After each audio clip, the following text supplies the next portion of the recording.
देवरा पियला कोको कोला कहेला आधा भौजी में होला हो। देवरा पियला कोको कोला कहेला आधा भौजी में होला हो। पनिया ले जानी त पीछे पीछे जाला, पनिया ले जानी त पीछे पीछे जाला। पिछवा से धरेला कोरा कहेला आधा भौजी में होला हो।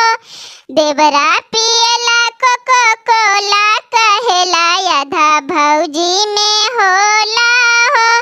खानमा ले जानी त पीछे पीछे जाला, खानमा ले जानी त पीछे पीछे जाला। पिछवा से धरेला कोरा कहेला आधा भौजी में होला हो। पिछवा से धरेला कोरा कहेला आधा भौजी में होला हो। देवरा